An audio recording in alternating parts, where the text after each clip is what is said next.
All right. Good morning, everybody. Welcome. It is 9 a.m. on Friday, a beautiful Friday morning, September 21st. This is the regular board meeting for the Regional Transportation of Washoe County. At this time, Madam Clerk, can I get a roll call, please? Christopher Dare. Here. Neil Majardin. Here. Von Hartung. Present. Paul Mackenzie. Here. Bob Lucy. Here. Lee Gibson. Here. Dale Ferguson is here. And Bill Hoffman. Here. Thank you. We have a quorum. Thank you, Madam Clerk. Mr. Brian Roll, will you lead us in the Pledge of Allegiance, sir?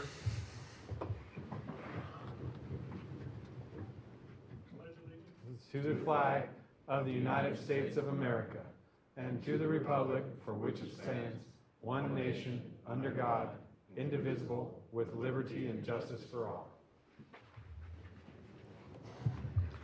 Thank you, Mr. Roll. Appreciate that. All right. We are on to public input at this time. Approval of the agenda. Oh, I'm sorry. Thank you. Approval of the agenda. I have a motion. Do I have a second? Second. All those in favor signify by saying aye. Aye. Aye. All those opposed? Motion carries unanimously. All right. We are on to public input. At this time, I have a few individuals signed in for public input. If you'd like to do public input at this time, please come down and sign a card and sign in, and we'll get you on there. But first up, I have Miss Dora Achal.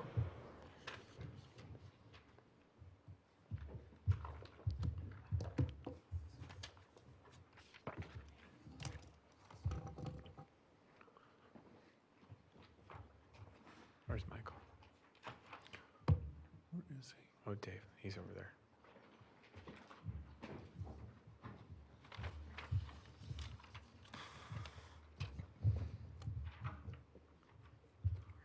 Thanks.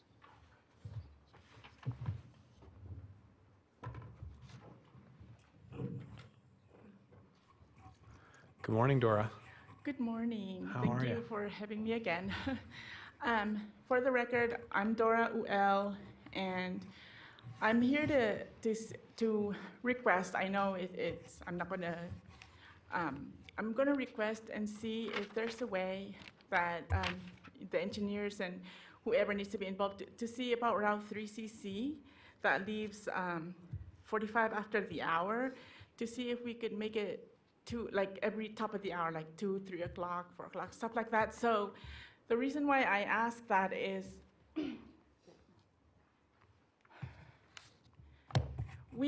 our daughter goes to Clayton, and we see a lot of kids walking up after school, and they can't wait, on campus for the bus. And I'm just worried when it gets to be wintertime and snow, and that McCarran, from our apartment to Kings Road, there is a gap with the sidewalk. And so while NDOT is looking into that, I was wondering if we could, if the RTC could look into that Route 3CC. And what else was there? Did you have anything? Because I forgot. No. Okay.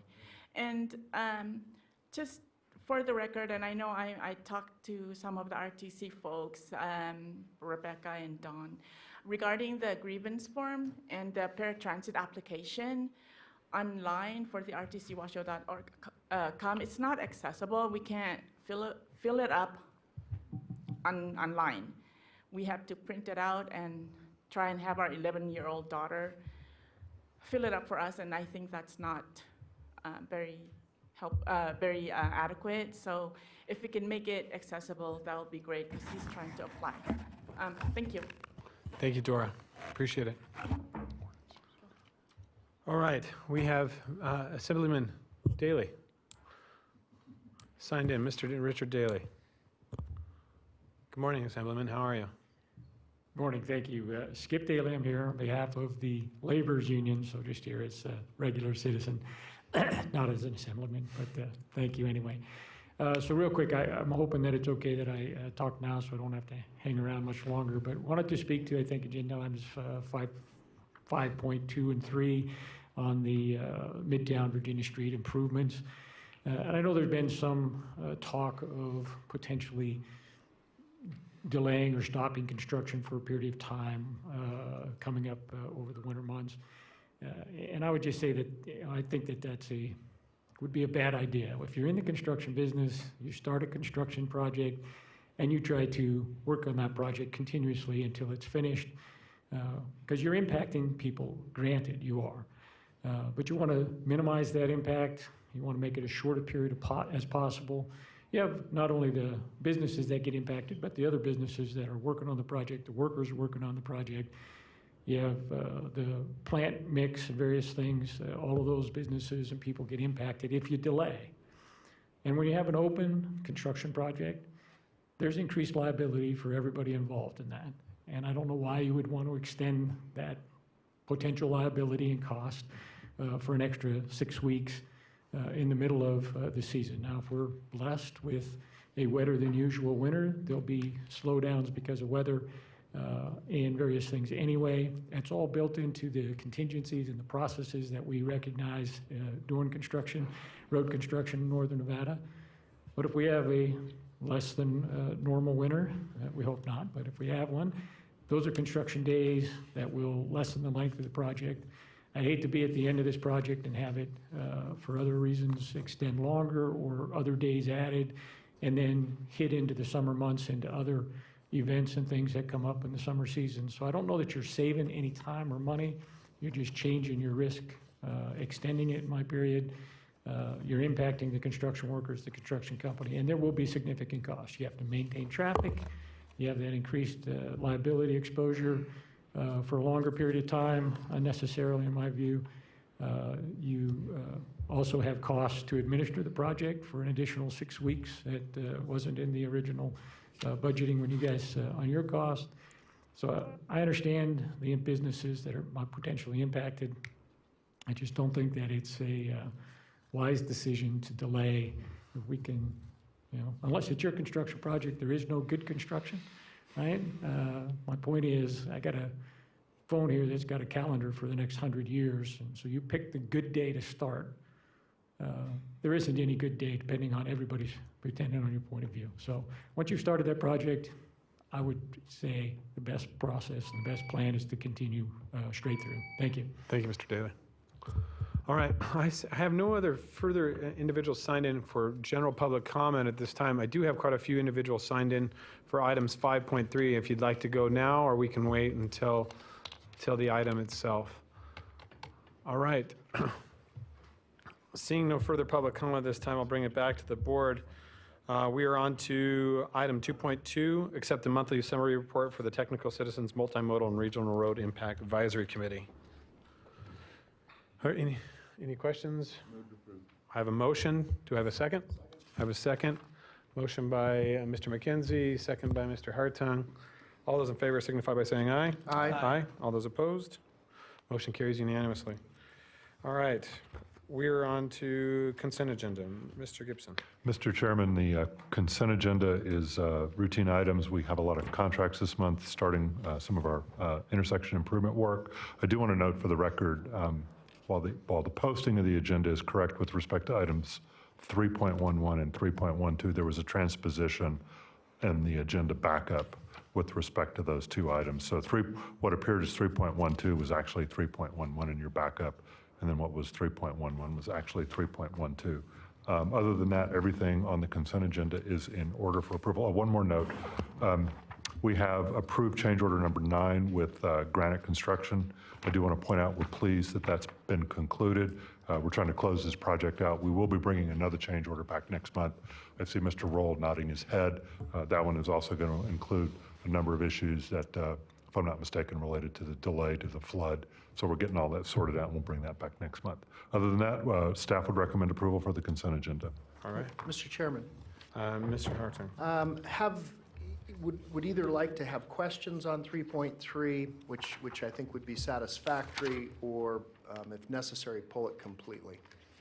Okay, so I have 3.3, Ms. Jordan, I'd like to pull 3.16. and I have a request to pull 3.16. So, Mr. Hartung, do you want to just have, you want some questions? It's fairly simple. Mr. Jickling, on the performance stats listed on page, and thank you, Mr. Chairman, the performance stats listed, it doesn't say page 5, but it says RTC Transit Performance Statistics. We go through transit, we go through access, we go through TART.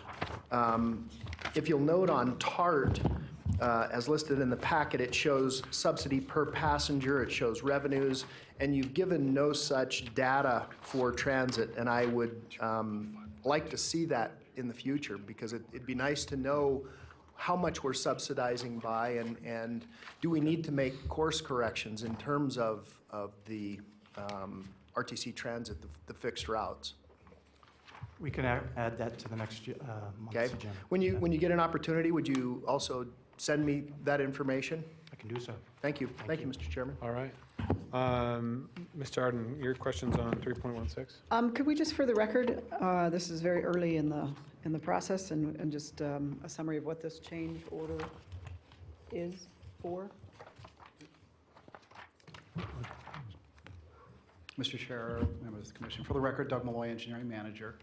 The change order, amendment number 3 for NCE is for additional support during construction. So NCE, when we originally hired them, there was the potential for them to do the construction management, the portion of inspection testing, oversight of the project during construction.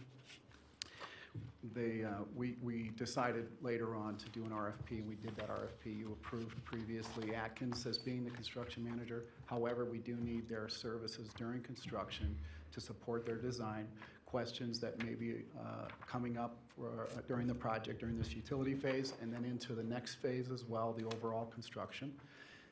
In addition, the project was broken out into 2 phases, so we're doing the utility phase currently.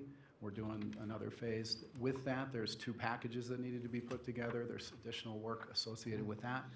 There's cultural monitoring that they're going to be providing. It's a service also that's going to be occurring during construction. So these are services that weren't anticipated when we did the final design amendment, which was amendment number 2. Okay. So it's basically as the project has evolved, and we've broken this into the 2 phases, that's the primary portion of it. Putting together 2 design packages, one for the utility relocation and the rest for the overall construction, is a change from what was anticipated originally. It was all going to be one package. With the way it's gone with the federal process, and we're taking advantage of early action work that we can do, which is the utility relocation phase. And so different design things had to occur to split that work out of the original design package, so we had to make some modifications. Okay. And then go ahead. Does this come out of contingency? No, we have used some contingency on different items, additional NEPA work. It took us a long time to get through the NEPA process, as you know, and get our FONSI. We've used it for additional public outreach and some other items. It wasn't an amount that would have covered this amount and this kind of a change. Okay, so this did not come out of contingency? It did not So come that out of amount is still contingency. intact? Okay, Correct. okay. And obviously, this exceeds the authorization level for the executive director. Okay, thank you. All right. All right, seeing no other further questions on the consent agenda at this time. I have a motion to approve. Do I have a second? Second. I have a motion and a second. All those in favor signify by saying aye. Aye. Aye. All those opposed? Motion carries unanimously.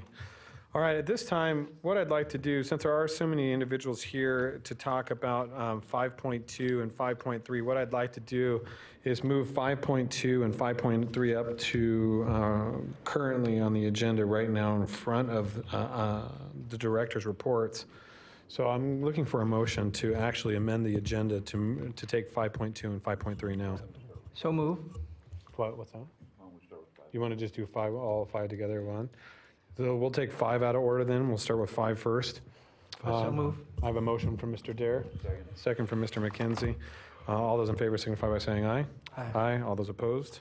Motion carries unanimously. So we will move to 5.1, acknowledge the receipt of the 4th Street Parade monthly progress report.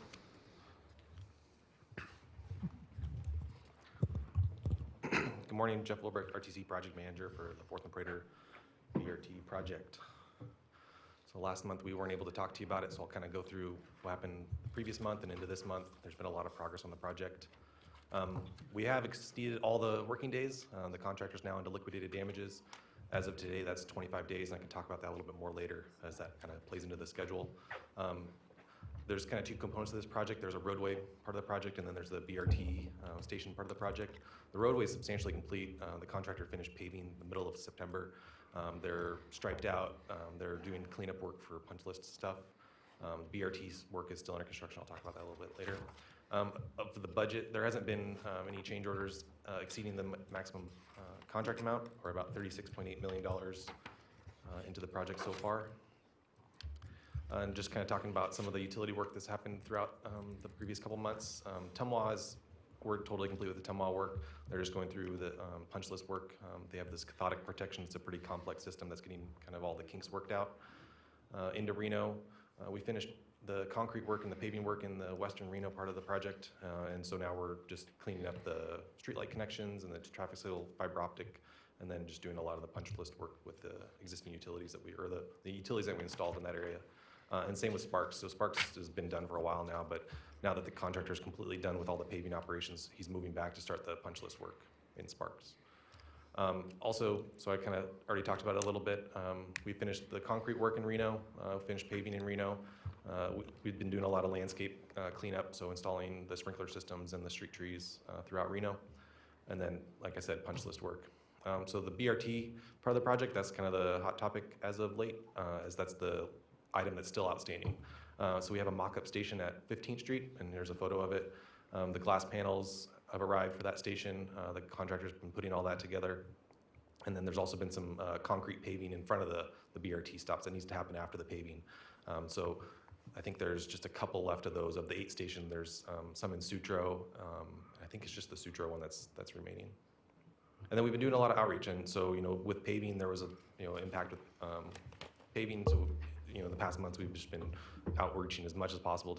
We were communicating as much about that as we can, and then we've been communicating with the local entities to start that closeout work. So they participate in the closeout in checking through the plans and specifications of what was installed and what was built to make sure it meets the specifications, and from their standpoint also. And then we've been preparing for kind of getting to the end. So we've been talking with local entities and preparing for a grand opening. And so kind of into next month, it's all about the BRT stops now. And so that Galetti, or in Reno, it's just finishing those up.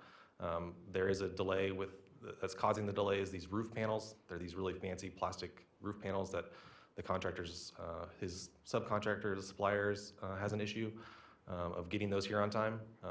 And it's just a delay that we're working as much as we can diligently through to solve the problem.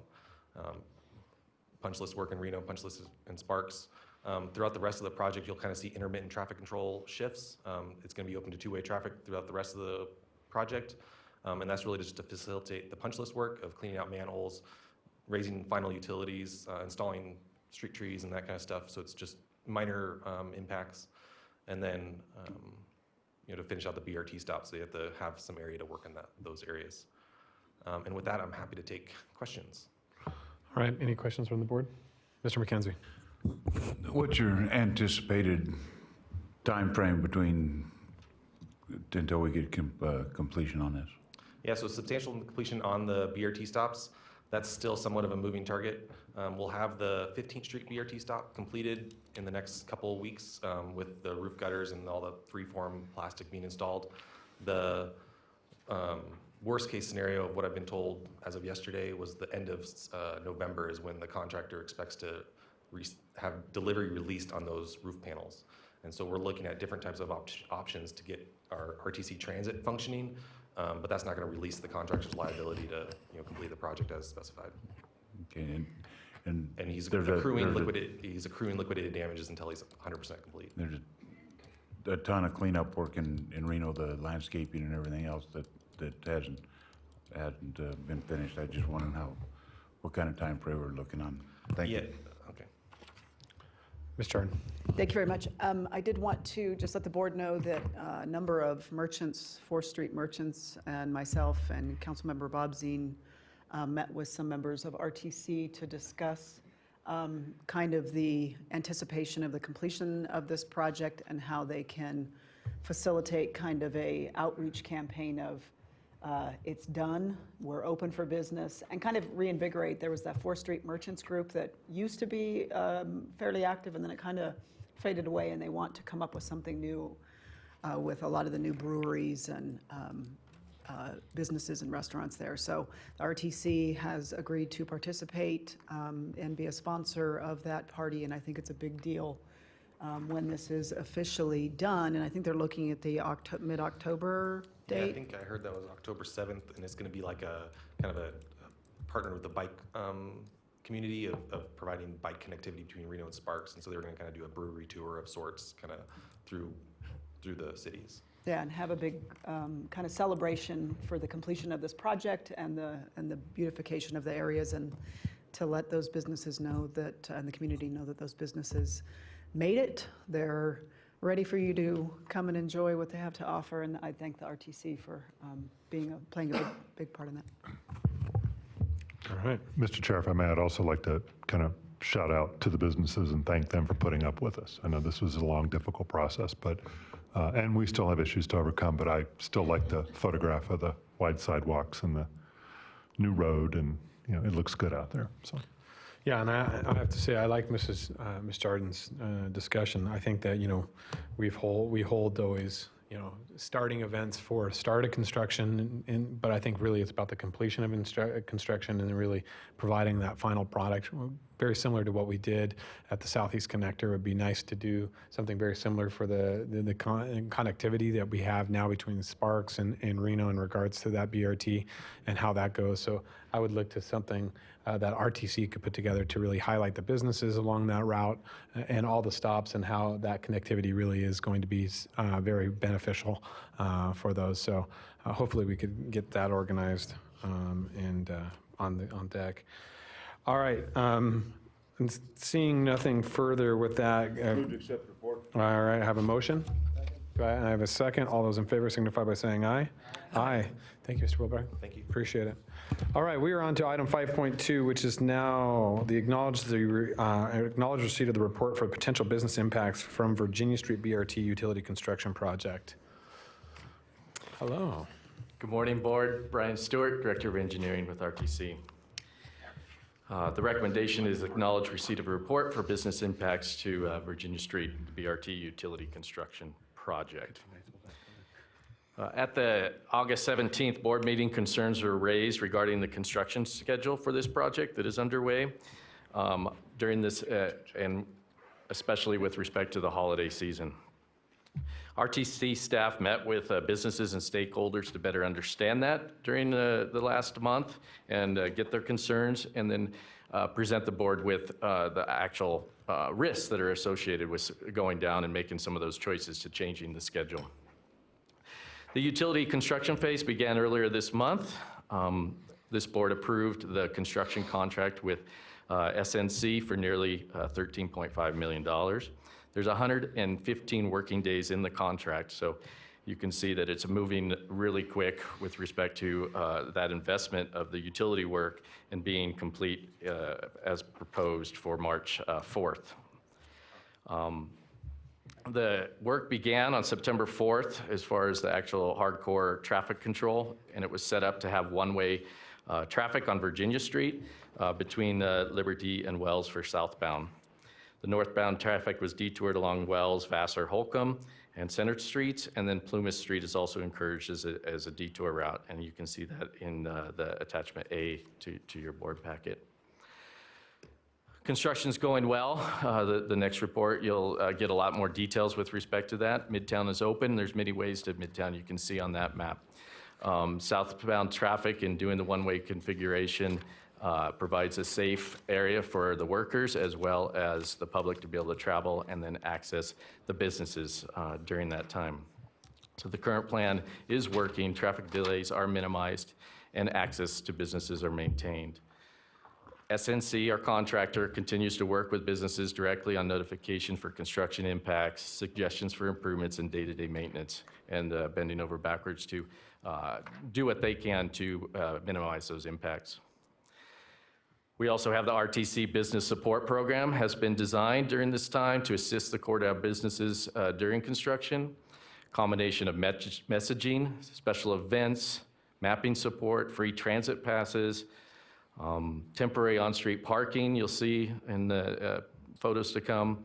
Lift discounts and other incentives are in place to help support the local Midtown area. RTC also meets and communicates frequently with the businesses throughout the corridor regarding the specific needs and ideas. One of these was, came up as providing two-way traffic on Pueblo Street rather than just accepting the one-way that it was in existing conditions for the during construction, and that's helped a lot as far as allowing another route into Midtown.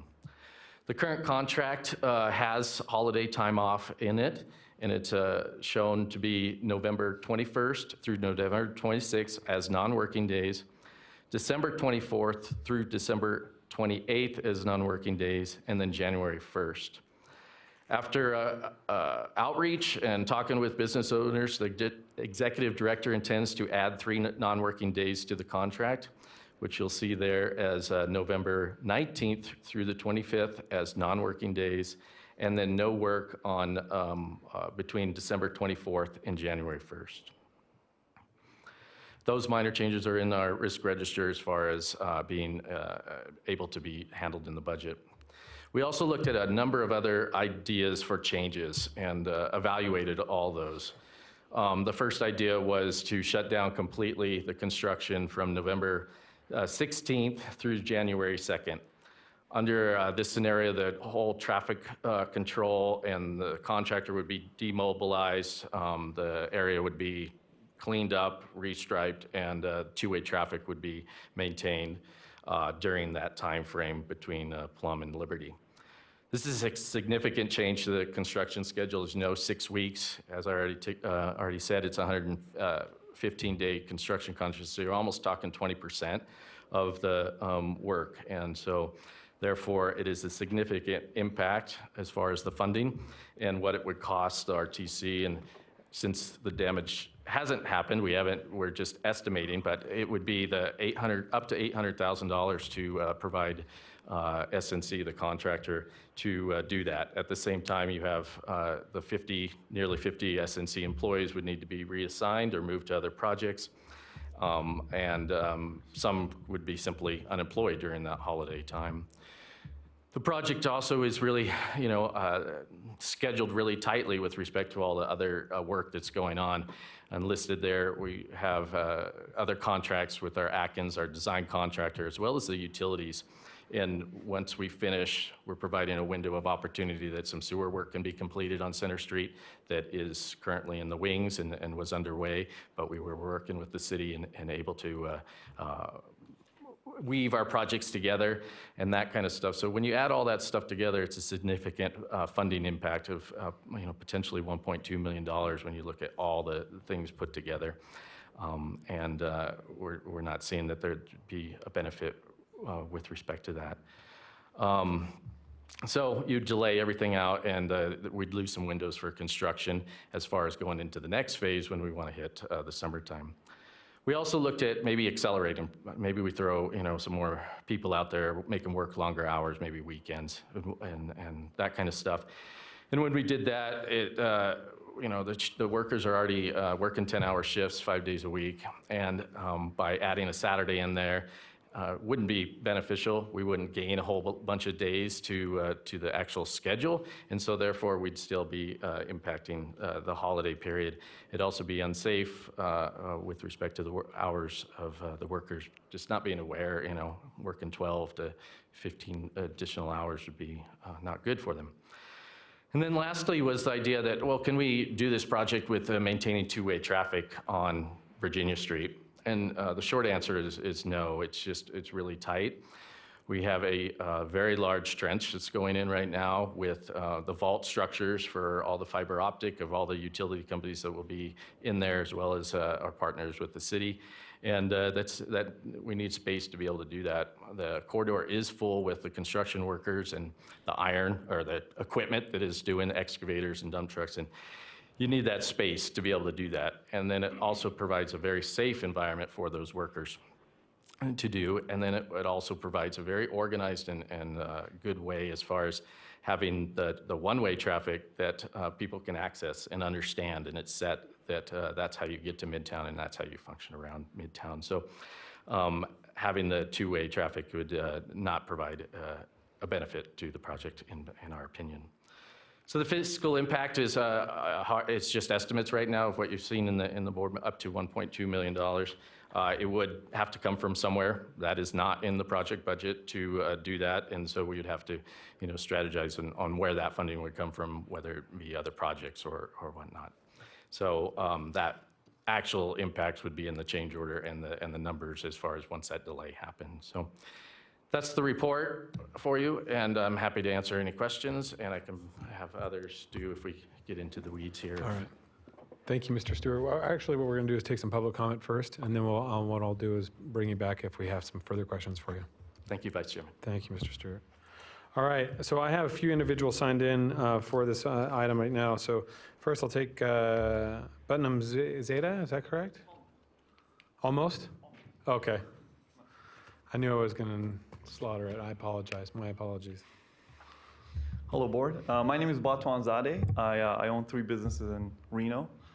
A lot of people own 1 business on South Virginia. I'm one of the lucky ones that own 2, directly in the heart of the construction. So when I opened Pizzava in January, the restaurant's name is Pizzava. I now also have a marketing company called Postava.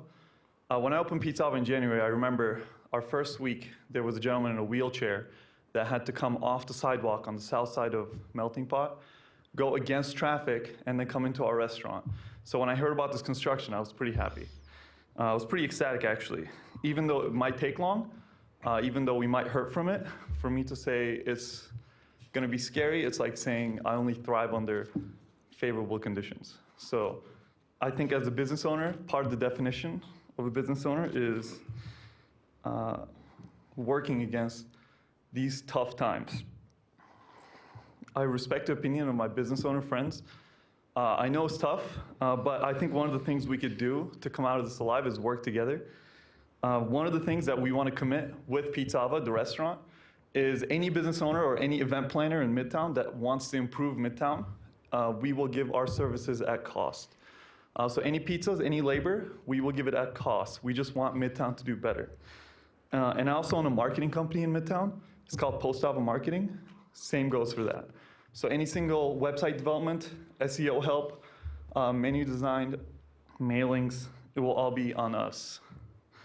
My only request from the board would be to relay my message to these business owners. As far as the delay in construction, I believe that will hurt the business owners and the taxpayers in the long run. The money that we're going to spend for the delay, I don't think it benefits us at all. I think the fastest we finish this project, I think the better it will be for everyone. I think that's all I had for now. All right, thank you so much. Next, I have Casey Christensen.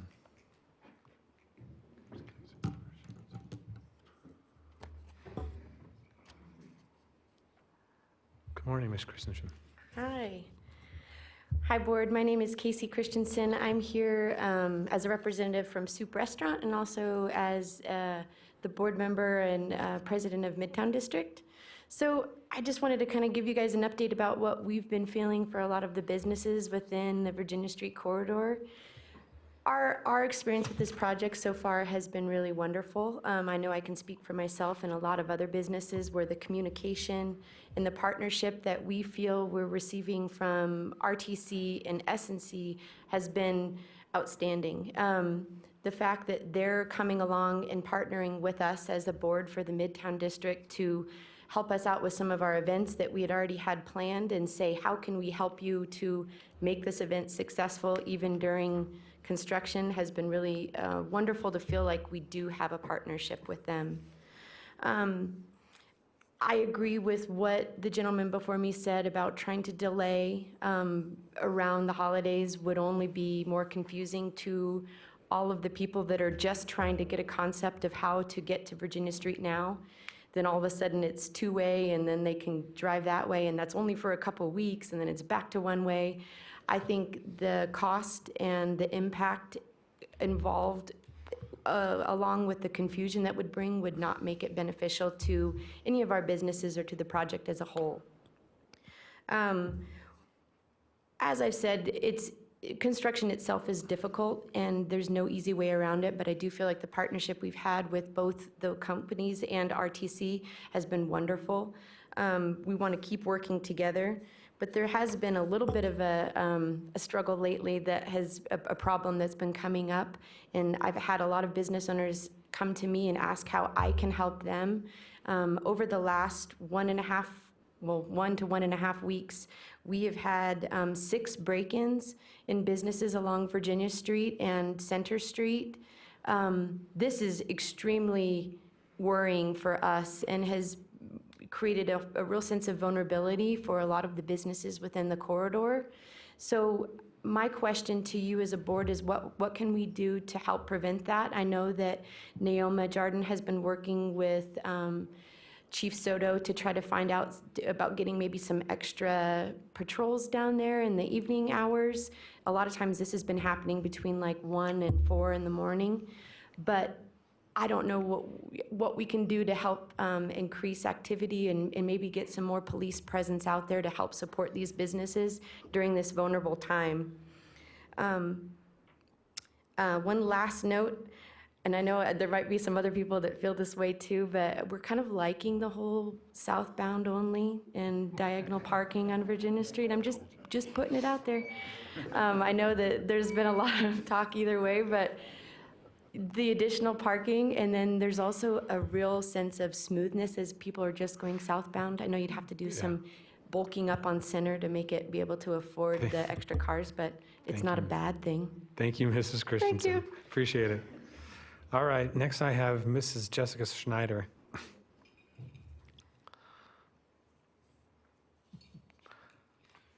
Good morning, Ms. Schneider. What are you holding your necklaces so we don't jingle too much? Good morning, how are you? Good morning. I'm Jessica Stratton. Well, thank you for your service that you do for the community.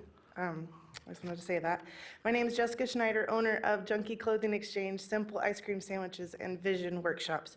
So I have 3 businesses in Midtown, and I live upstairs of Junkie, so I'm in the midst of it. And even if I want to sleep past 6, that's not happening right now.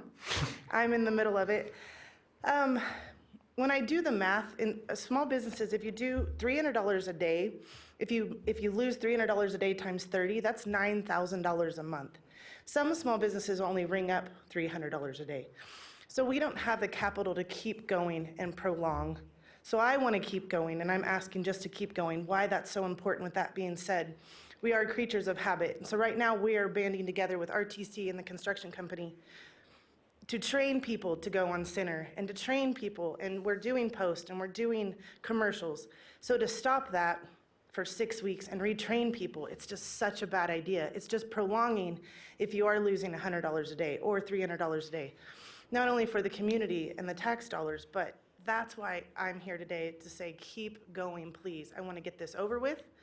This has been a success. I think it's going to be the most successful construction project in the history of Reno, because we do have a slogan now, Midtown Pride. We built this crappy neighborhood up to nothing, and now look what it's become. And so we are working with SNC, and we are working with Lee. I talk to them all the time. So I want to just keep going. That's my opinion. For 6 weeks to try to retrain people, it'll just confuse them, and we're all creatures of habit.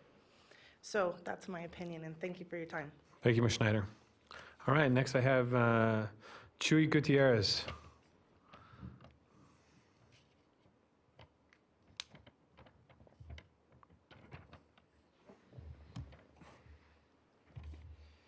What can I tell you? Always in the construction. You know what? I have nothing but better things to say about this. We have to get this construction done.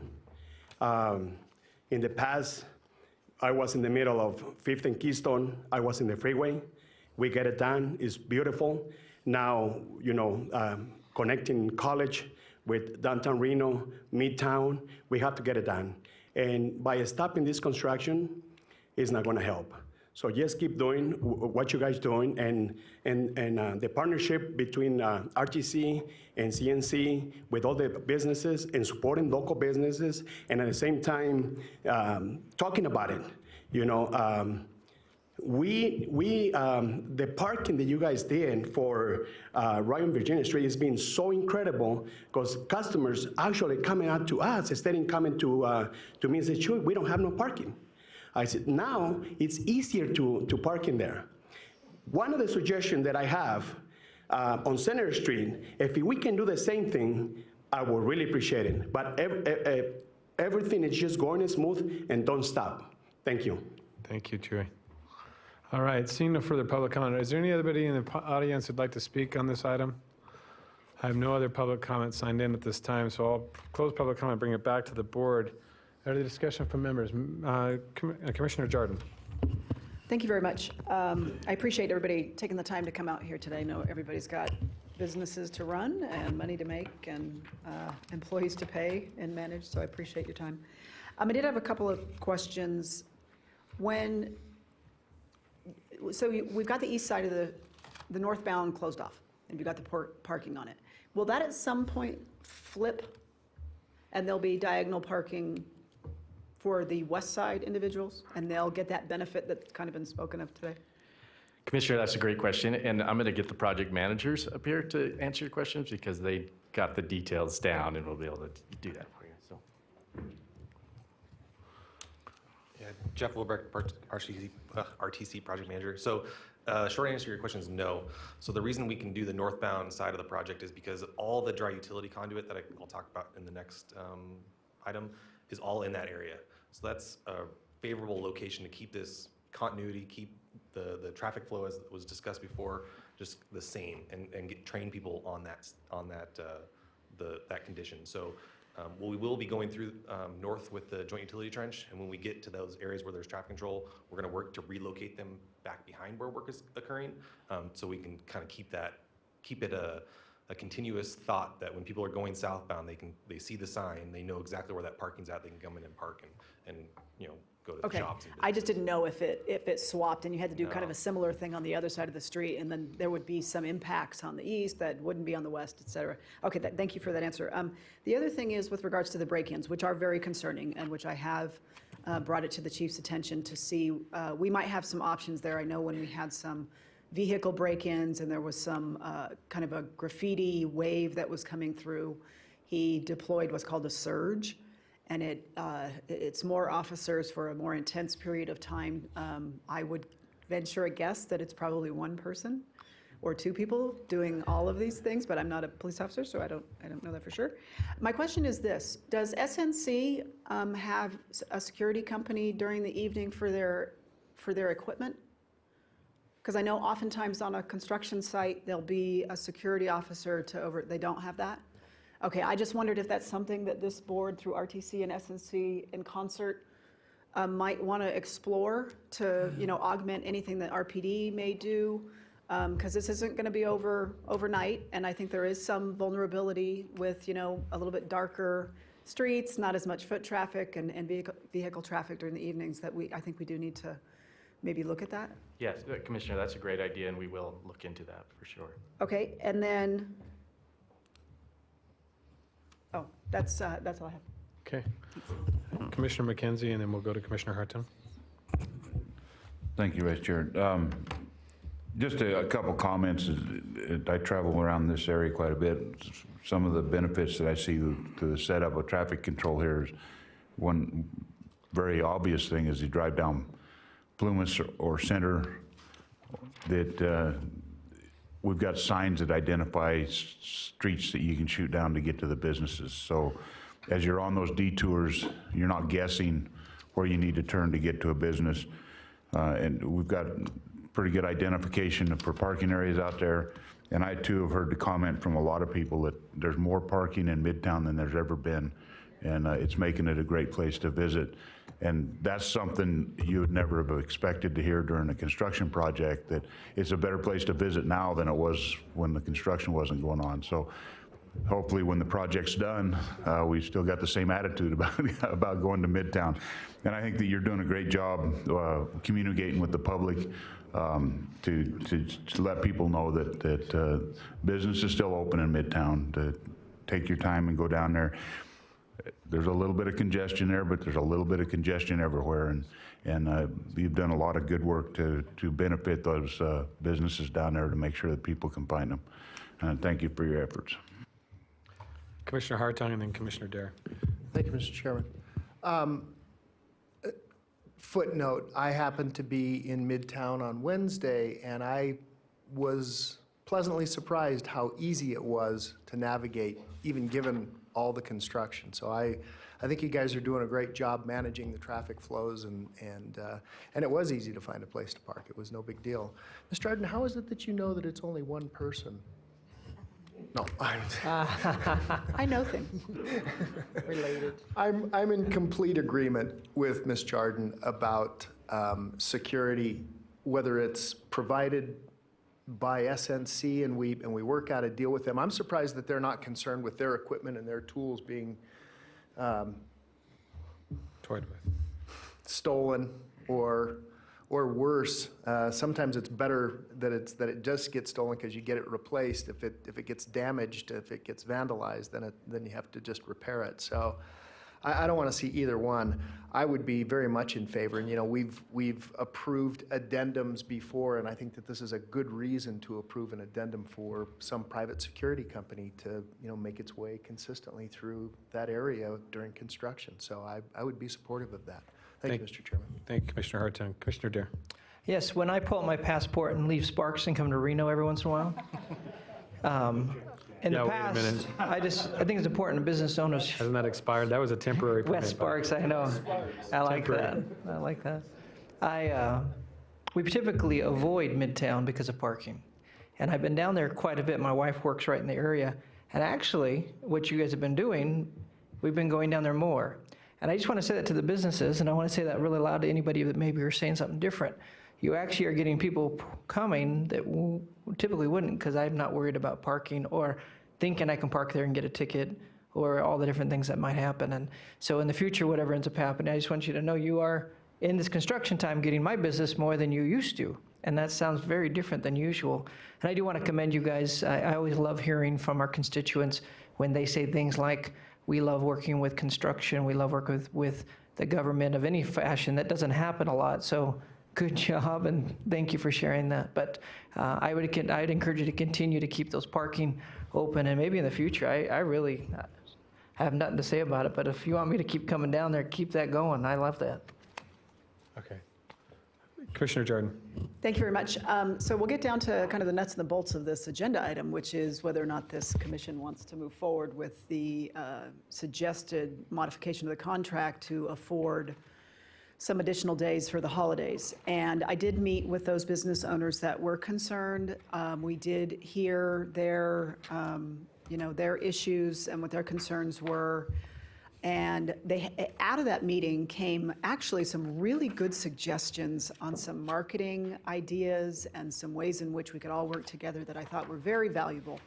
And I'm hopeful that the individuals in that meeting will meet with the folks from the Midtown Merchants and with RTC and the construction company and follow up on those, because I think there was great value in some of the things that they suggested, and great partnerships there. When it comes to almost $1 million or more for this delay, here's where my concern is. One, that's a big nut that we would have to pull from somewhere, likely from contingency, and contingency is what's going to fund our finishes and art, and my goodness, no. I have a real problem with that, because that is what's going to make Virginia Street special. It's going to make it different than Moana. It's going to make it different than McCarran. It's going to make it different than Kitski. It's going to make it different than any of those, is that those final touches, those finishing touches. So that's why I brought up the agenda item earlier, is my concern about where that $800,000 was coming from, because I don't like that contingency being touched, because I think we need to preserve it for those finishes.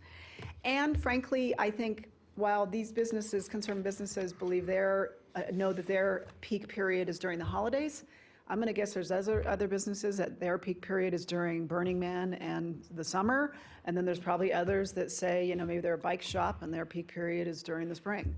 So that's a slippery slope and is it one season? Is it 2 seasons? Is it? Year-round. It makes me nervous to start going down that track. So with that being said, and with the voices I'm hearing of, it's not as bad as I thought it was going to be. And when you hear that from this side of the dais on a construction, road project, government entity, that's a rousing endorsement. I mean, we don't hear that. We don't hear that very often. So kudos to everybody involved. I am not particularly in favor of the delay. All right, and I have some comments myself. I have to say a couple of things. Obviously, I am a small business owner, and I've lived through the 4th Street Prater project. And as challenging as days were, and had nightmares at sometimes, and closures were, and access to my parking lot, and getting people in and out of my business, I'm glad that we plugged through and got it done. And now I'm back to where I was. I feel whole again, and I don't feel like my clients have the challenges of getting in and out of my business on a continual basis. They feel they're back to normal. It's business as usual, and we just plugged through, and it was a time in our life we just like to black out of our minds and keep moving forward. But I agree. I agree with the comment that was shared by the business owners that I think if you change things and you stop and you start throwing curveballs to the general public, you're going to just create chaos, more chaos than we already currently have. I think if you kind of just temper the chaos, everybody kind of gets used to it, and then it goes away. I don't think there's a reason to kind of change and go back and forth and back and forth and back and forth, because it costs. We're talking about security up here, about adding security. That 1.2 million becomes something that we could spend, and if we looked at security costs, what we would need to do. I would rather spend that money in other avenues that would be beneficial to the project during the duration of the project than just taking it down for a period of time that may or may not be proved to be even beneficial. Because adding a day or trying to expedite the process, there is no quantitative way to say that's going to be beneficial for those businesses whatsoever. And I have to say, driving through there, I've been to Pizzaville. I was at Pizzaville just the other day. I came in and saw you, and I met an individual for after work beer at Under the Rose at 5 o'clock, and it was perfect. I parked on the road just down the street, no big deal. Walked in, had pizza, had a beer, walked out of there. It was great. I went to Juice yesterday, walked into the park, and actually, I gotta say, parking in the Juice parking lot has always been kind of a pain in the butt because there's been no parking. Guess what? Our construction hasn't delayed that there was gonna be more open spaces because that place was still packed. And so, so to say that the businesses are being truly impacted, I can't see it because I've been able to get in, do my business. The businesses have seemed to be just as busy as they always are. Maybe a little bit of reduction, maybe not as, because there's a flow. And that's to be expected, but it's really not that detrimental, in my opinion, and that's just from my firsthand experience. And the other thing I'd like to say is that back when we started talking, and Ms. Christensen, you brought this up, and I think this is a great discussion piece. When we were just talking about this a couple years ago or a year ago, when we were talking about design, I always talked about, making that one way, going Virginia Street one way and back down and making that loop. That was one of my, I was supportive of that idea because I think it is great. I think it's a truly eye-opening because now you're seeing businesses on Center Street that are also part of Midtown that are really neat. That back part of that area, that is really a cool area. And I think you're really opening people's eyes to that. Virginia it's not Virginia Street that is Midtown is more than just that street. It's Center Street, it's Pueblo, it's all these different businesses that are off the chutes, and we're actually directing traffic down to see these other businesses, which is proving beneficial for that entire community down there. And I see that as beneficial. So, from that standpoint, I think what we're doing, I'm supportive that we're not, I would not like to see this. I think we just plug through and endure and get the project done. Mr. Vice Chair, I'd make a motion that we move forward with the project on the projected schedule and not schedule any delays in it. All right, I have a motion. Do I have a second? Second. Oh, wait, hold on. Not stylized for that today? Yeah, we're just our agenda is to acknowledge receipt of the report, and so I want to make sure that we stick with the agenda. All right. All right. So we acknowledge we have a motion to accept the receipt of the report, and if there is an item that comes back at a future meeting, bring it back. we'll try. Yeah, we'll talk about it then. All right, I have a motion to acknowledge the receipt. Is there any further discussion on this? All right, do I have a second? Second. I have a second from Commissioner Jardin. All those in favor signify by saying aye. Aye. Aye. All right, we are on to 5.3. Mr. Wilbrecht, how are you? I'm back. I'm Jeff Wilbrecht, RTC Project Manager for the Virginia Street Project.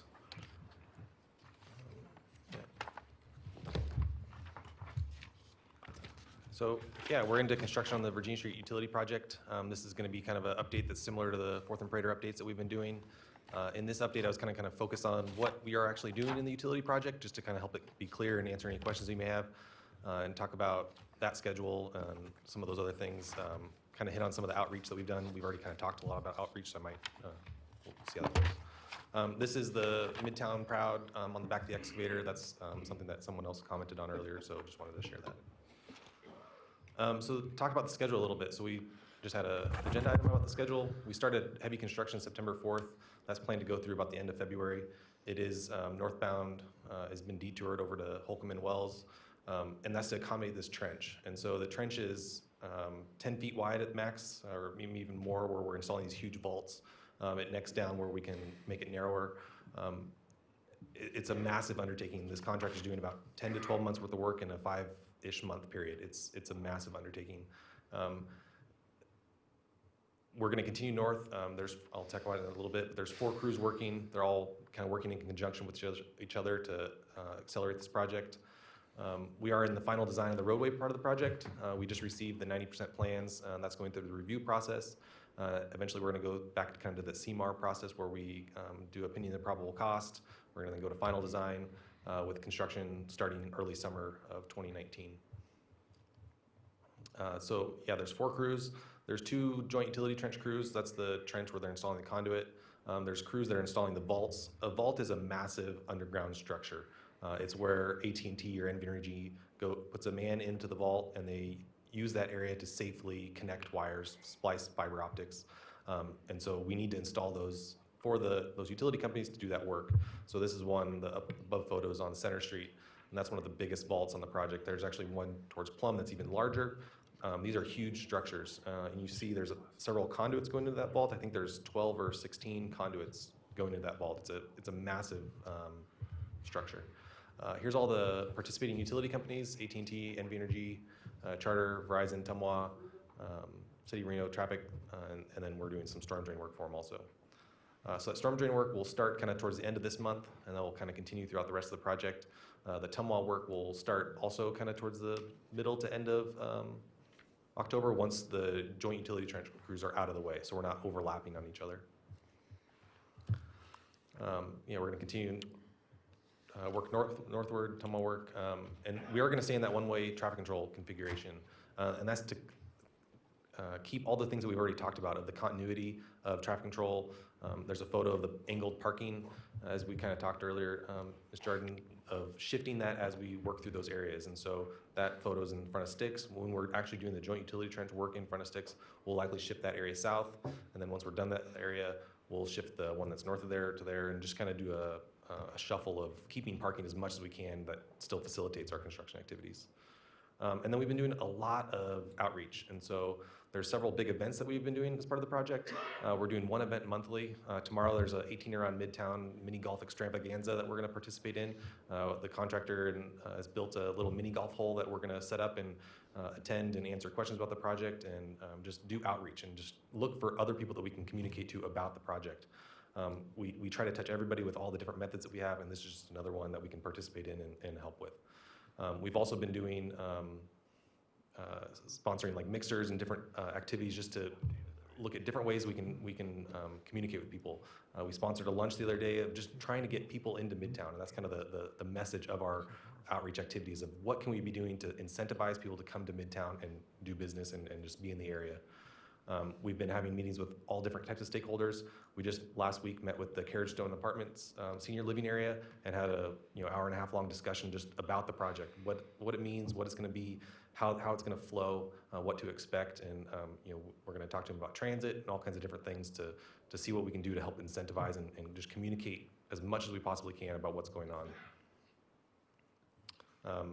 Another thing, so In October, we're going to have a monthly event at the South Virginia Plaza. That's going to be kind of another just spur of the moment type of event where it's not spur of the moment, it's really well planned, but it's, we're going to go down there, we're going to have a tour of all the businesses in that South Virginia Plaza. That's where South Sushi Pier is, that's where Coaches is, Sports What's Complex, just seeing how else we can touch those businesses to help incentivize people to go to them and then just help them communicate to their customers of what we're doing in this construction project.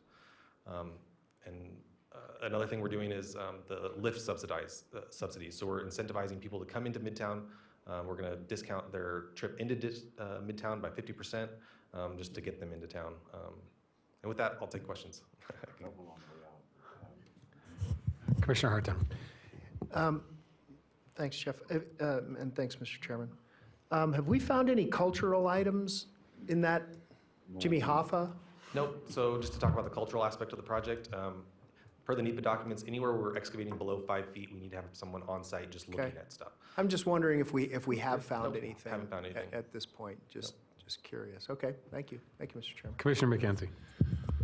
Thank you, Mr. Vice Chairman. And I noticed on your list of associated companies or utilities that were working with you that we have the city of Reno with the traffic signal and fiber optic. Is that fiber optic network just for the traffic signals? Is that backbone fiber optic? Okay. Yeah, so we're installing 4 conduits for the city of Reno. 2 of them are kind of to facilitate the traffic control. The other 2 are that can be used for however they want to use their business. Okay. I was just kind of concerned that I hear these tech companies like Switch running around and screaming and yelling about the fact that we haven't put any backbone in for them to run their fiber optic, but they aren't willing to put any money into the project to make sure that they've got backbone for fiber optic. It's one thing, I guess, that some companies just think government needs to do everything for them. Commissioner Jordan. Thank you very much. There's been a little subject lately about scooters, Lime scooters that have come up. One of the questions I had was whether or not, did Lime speak not with the businesses, but with RTC or SNC? And did somebody give some thumbs up that that was a good thing to have scooters during construction, in the construction zone? I'll answer that, Mr. Chair. Not from RTC. So Okay. No scooters. Okay. Well, and obviously, these pictures are beautiful illustrations of why, well, and I can just imagine a scooter not only going off in some construction ditch, that would be, that's the little green down there. No, that's the guy that goes down in the trench that apparently never comes out again. That's a vest. But then I'm thinking, wow, we're going to have a scooter on a sidewalk that's 18 inches wide with a light pole with construction. Okay, I'll stop now. I just wanted to make sure on the record that RTC did not give any thumbs up to Lime scooters. Thank you. Mr. Chair, everybody in the room who is affiliated with this project is shaking their head and adamant no. Mr. LeBlanc, Mr. Wilbrecht, Mr. Gibson. Thank you for the clarity. Malloy. We appreciate the clarity this morning. All right, any further questions for Mr. Wilbrecht in regards to the Virginia Street BRT project?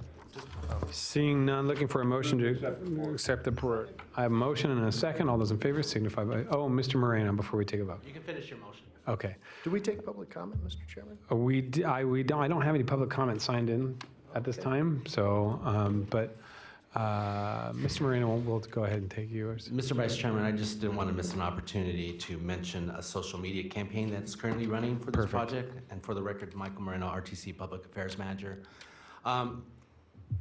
Mr. Chairman, when you mentioned your visit to Midtown, it sparked and reminded me that we currently have a social media campaign to share your Midtown experience. And we are asking visitors to Midtown to share the Midtown experience on Facebook and Instagram using the hashtag Virginia Street Project. Really? And for every week during construction, we will have one random pull of one of those posts, and they'll receive a gift card to a Midtown business. So I encourage all of you to share Midtown experience, everybody in the chambers to do that, as well as those viewers who are watching us on social media right now. I, for one, I'm going to go down and be social media selfie crazy down there. No, I'm going to win. Because I'm looking for that gift card. It'd be great.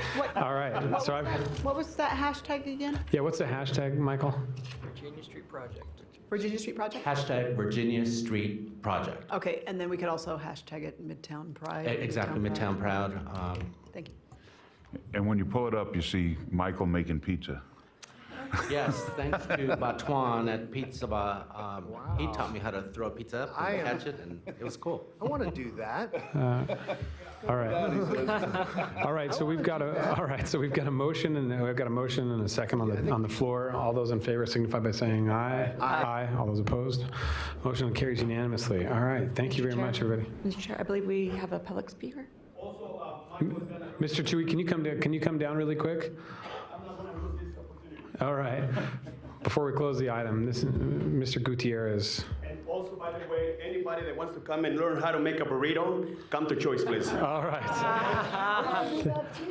Mari Chuy's. I want to learn how to make margaritas. We like Mari Chuy's. Sample my mistake. All right. Seeing no further topic, we'll close this item, and we're going to come back to item 4, Director's Reports. Mr. Gibson. Mr. Chair, kind of to continue with the Virginia Street theme, Denise, were you able to get that video to work, the audio portion?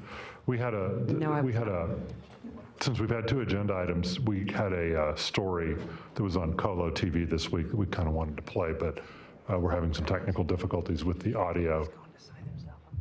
So we'll go ahead and let that pass. I do want to take a moment. Gina, could you stand up for a moment? I'd like to introduce Gina Hammond. Gina Hammond is an RTC employee who is learning to back up Denise so that Denise could take a vacation maybe once in a while. So anyway, we just wanted to acknowledge that Gina's here today and welcome her. I do want to point out we have a bus book at everyone's spot. The 2018 service changes and fare restructure that we implemented will go into effect October 6th. The new bus books are on sale now for 50 cents each, and the old bus books can be recycled at RTC and will be exchanged for a new bus book at no cost. As you will recall, last month I was authorized to begin the process of negotiating use of Centennial Plaza by Intercity and charter operators pursuant to federal law. I want to report we have received 3 letters of intent, and we are evaluating those requests. Last, I want to let everyone know that tomorrow at 10 o'clock, there will be a dedication ceremony. A while back, we highlighted on our bicycle map the Erica Greif bicycle route throughout the area. If you will recall, Erica was an internationally rising star in competitive cycling and also a UNR student who was tragically killed in a car crash while driving to Redlands, California. So tomorrow we're going to unveil a sign. We're going to be down near the intersection of South Meadows Parkway and the Southeast Connector. And the bicycling community has stepped up. They're helping to provide many of the refreshments that will be served. We have a nice little sign. I want to do a shout out to Granite for helping with the sign. And it will be a very, very fun event. Erica was a great symbol of the youthfulness of our community. She was born and raised here, and unfortunately was tragically taken from us. But I think, given this agency's commitment to cycling, I think Erica should be recognized because of her accomplishments in cycling. And with that, that's my director's report. That's 10 a.m. tomorrow. Thank you, Mr. Gibson. All right, so we are now on to the federal report. So you have your federal report, and they're back there struggling, and how would you characterize it, Bill? Struggling and arguing over the FY19 appropriations bill. Something that I do want to point out since our last board meeting is we have had very productive meetings with the Federal Transit Administration. They've given us a roadmap. That's their sort of general term of the final sets of conditions we need to meet in order to get our grant agreement. One of the big events on that roadmap will be a risk workshop that's coming up in November. We are one of the few grantees, or the only grantee in the country that's currently on track to deliver a project under budget. And that's something that they are quite astonished by, but I think it's a testament to our ability to manage civil works projects. So we will get through that risk workshop, and then the next step will be to get an apportionment/allocation, and then get a grant agreement, and get the grant agreement in the spring. So we've had very productive workings and dialogues between our congressional delegation, especially Senator Heller and Congressman Amadei, with the leadership of DOT.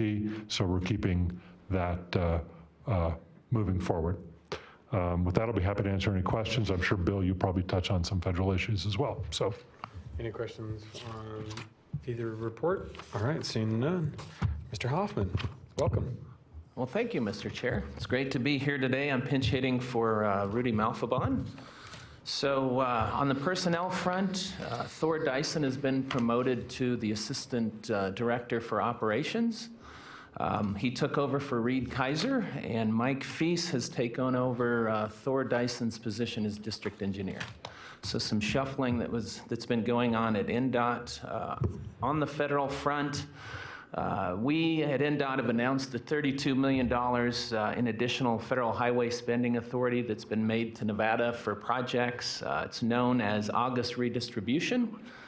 And FHWA annually reassigns transportation funding authority from states that are unable to authorize the full amount of funding originally authorized to them. So essentially, we swooped in on $32 million of other states that couldn't spend their funding or their obligation limitations. So we're proud of that.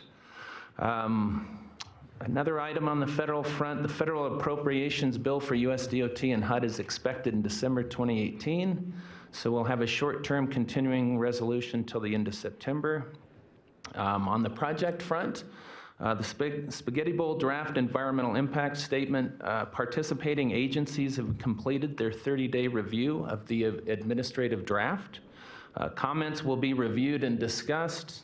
Recommendation of the preferred alternative will be made to the public in November of 2018, or November of this year. Public hearing will be held on December 12th of this year at the Reno Sparks Convention Center. We're still collaborating with the Reno Tahoe Airport Authority on the multiple design options that they're requiring or requesting that we accommodate during the Spaghetti Bowl project, but we're still working through that issue with them. We continue to meet with them on a regular basis, and we're trying to make some progress on the Airport Authority issue. And we do remain on schedule to complete the NEPA process by June 2019. Spaghetti Bowl Express project, the draft RFP has been released to the 4 shortlisted teams. NDOT has included bonding for this project in its biennial budget request, which is currently under review by the Governor's Office of Finance right now. The bonding is subject to legislative approval of NDOT's biennial budget. The STIP was adopted by our Transportation Board, and we're very grateful to Lee Gibson, RTC, and this board for the funding that was put towards the Spaghetti Bowl project. We're greatly appreciative of that. Thank you. Let's see. Rudy wanted me to let Commissioner Lucy know that NDOT will be reaching out to him and Washoe County staff regarding the road safety assessment that we completed on Mount Rose Highway, and we'd like to work with you on holding a public meeting for that Mount Rose Highway road safety assessment, report or status. The US 395 North Valleys projects, so from Clearacre to Lemon Drive the project is progressing very well. We're at 60% design. There are no right-of-way acquisitions at this time that we're anticipating. Right now, it's a categorical exclusion in terms of environmental clearance, so everything seems to be moving very smoothly ahead. And we are on schedule to advertise that project in 2021, as we've notified everyone, and a few months ago, everybody knew exactly what we were doing, and the schedule that we're on. And then finally, the I-80 unsolicited proposals that we received. So that was a proposal we received from a private group that had a project idea to build a lane in each direction on I-80 between Vista and Sparks Boulevard and USA Parkway. So NDOT, we're continuing to to review that proposal. We've deemed it complete from a very high-level screening standpoint, and we're going into the second-level review on that unsolicited proposal. So, and that's all I had. I did want to congratulate and give kudos to the City of Sparks for the 2018 donor walk that they hosted and sponsored this past Sunday. Myself and my family participated in that. The mayor was out there, the Dolan group. It was great. Beautiful day at the Sparks Marina. So I just want to give kudos to the City of Sparks. All right. Commissioner Harton. Thank you, Mr. Chairman. Mr. Hoffman, just a couple of things. Any way to move 395 north up by a year? I mean, if we're not going out until 21, I mean, the problems, we're moving forward, and we need NDOT to move forward as quickly. You've just mentioned that you don't see any real major issues in terms of, EIS or those kinds of things, and so, I guess comment more than anything. Sure. Rhetorical. If there's any way to move it up, let's move it up. All right. Well, for the record, Bill Hoffman, through you, Mr. Chairman, we'll do everything we can to get that out as soon as we possibly can. And we've proven that with projects in the north and the south over the last couple of years. If we can accelerate something, we will accelerate it. No question about it. The Spaghetti Bowl project, the Spaghetti Bowl Express project, those are two great examples of projects that should have taken 10 years that we've accelerated in less than 3. So if we can accelerate 395, we definitely will do that. And on the Spaghetti Bowl, Right. I recognize north and south movements are somewhat more difficult to deal with and problematic. But east and west movements, especially east movements, I still maintain that if you dedicate that number 1 lane to through traffic, you will reduce the number of incidents there immediately. Just even if you put up pylons in that number 1 lane and force from about the off-ramp at Wells, force that number 1 lane to be dedicated. If you're in that lane, you are going through. You are through traffic, period. And that will at least alleviate some of that congestion and some of those issues. Right. That said, a couple other things. We talked about acceleration. You may not be aware of this, but some time ago, NDOT staff decided, and by the way, and Rudy and I have had this conversation, decided on their own that from essentially on Pyramid Highway from Egyptian through to about Aaron, which is all the way through, about where it starts at 2 lanes. Either it's Aaron, it's already 2 lanes, of course, heading north, but heading south, that's about, Egyptian is about where it breaks out into 2 lanes. NDOT decided to change the speed limit to 55 miles an hour. It was 45 for years, through a gubernatorial edict, by the way, because a young man was killed, and NDOT decided that they were going to raise that traffic that speed limit rather back up. Now we have an issue with the poor people who live from about Robert Banks to Aaron, who live on the west side of Pyramid. It's a bear to get out onto Pyramid because people don't roll 55, Bill. They're rolling 70. Right.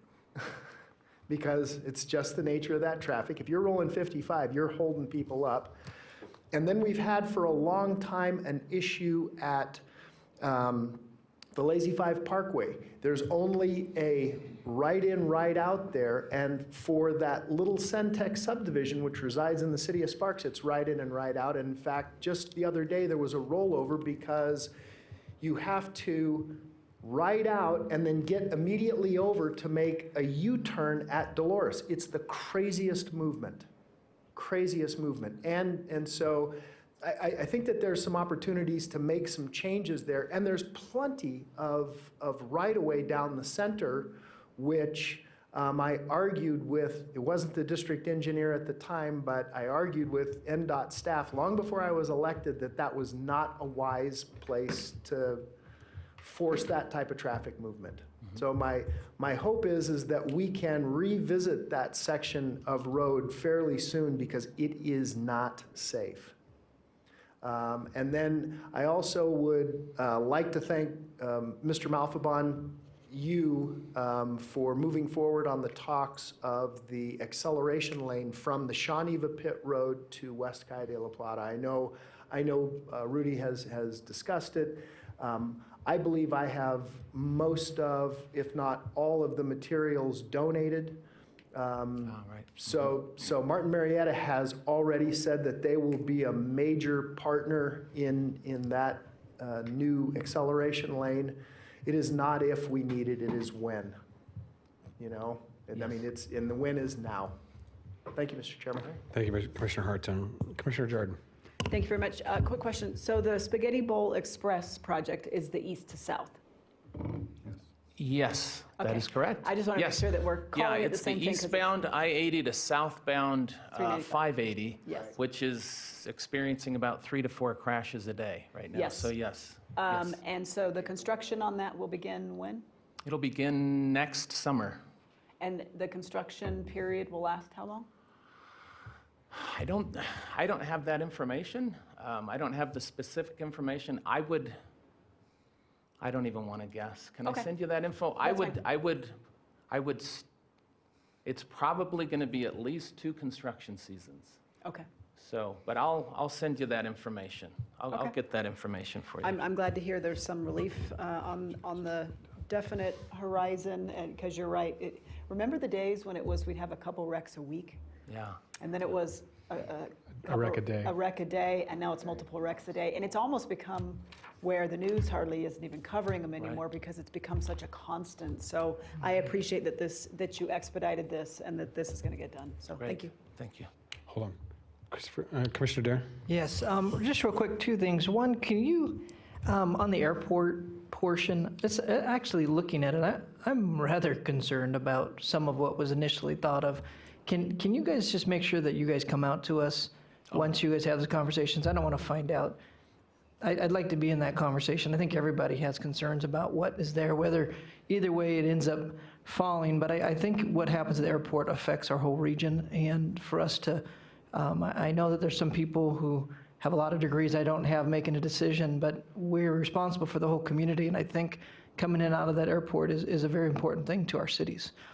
Second thing is, can you just elaborate a little bit? Maybe I'm a little naive. I don't know what unsolicited road means. I don't know what that means from Vista to whatever. Can you just explain that just for a second? Sure. So for the record, Bill Hoffman, Deputy Director at NDOT.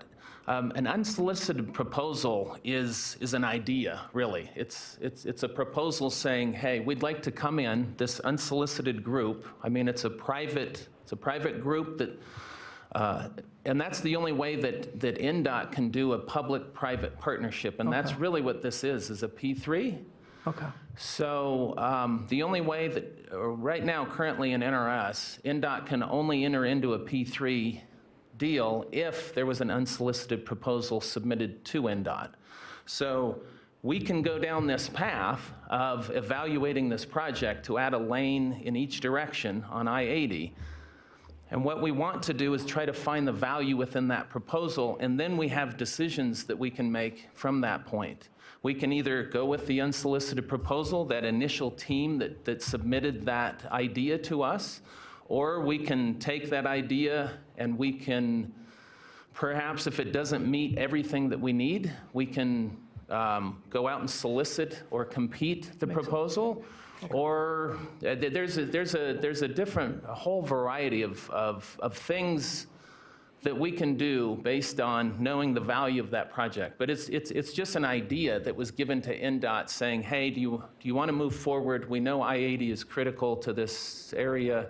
Can you do what do you think about this project? So then funding comes into play, a north-south balance of projects and funding. There's a lot of things that are brought into the decision-making for that whole thing, so. All right.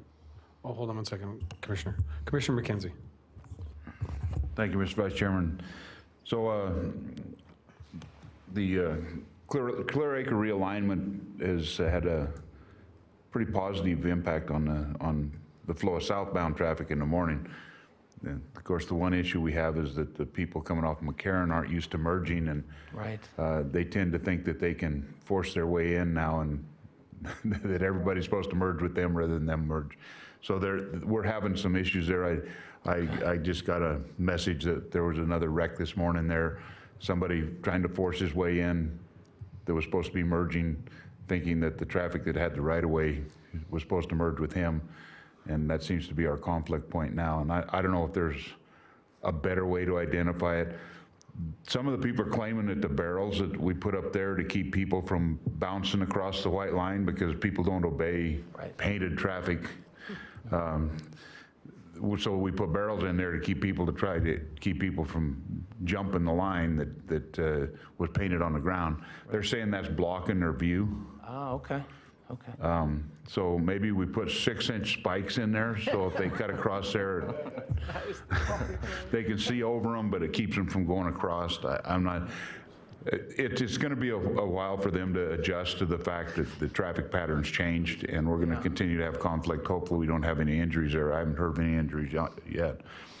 But on the other North 395 projects, I was under the understanding that we were further along than 2021.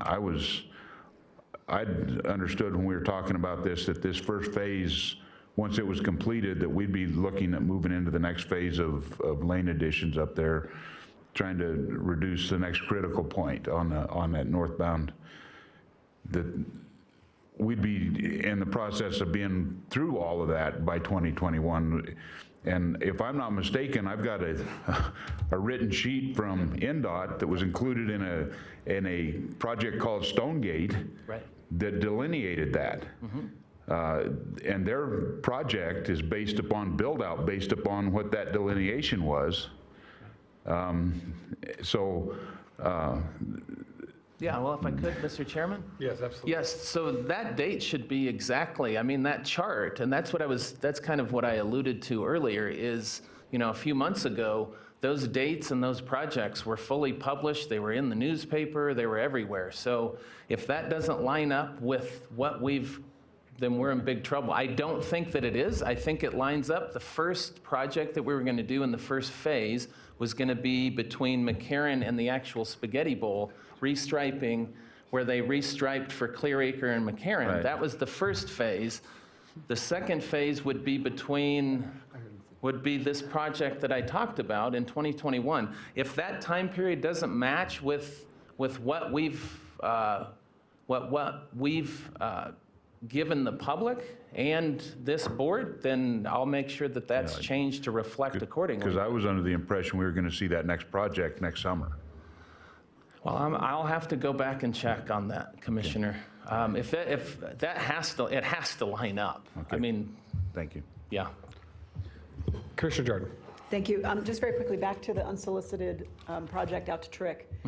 So would, if that gets legs of any type, does that come back to this board for any sort of deliberation or discussion? Only because I know that it will somehow in some way impact NDOT's contributions fiscally to our region, and that we might have some problems with. So, or have some deliberation over. So does it ever come back to this board for some discussion before you make a final decision? How does that work? Mr. Chair, if I may, there is an RTC role because this logical termini for this project is within the urbanized area and our planning jurisdiction is out throughout Washoe County. We will have to make an amendment to the regional transportation plan to reflect the design concept and scope, as well as make a determination of fiscal reasonableness and fiscal constraint with respect to the ability of NDOT to and the public-private partnership to fund, finance, and deliver the project. So we will have to take an RTP action and a regional transportation improvement program action on that matter. So it could potentially impact the financing of the big fix of the bowl.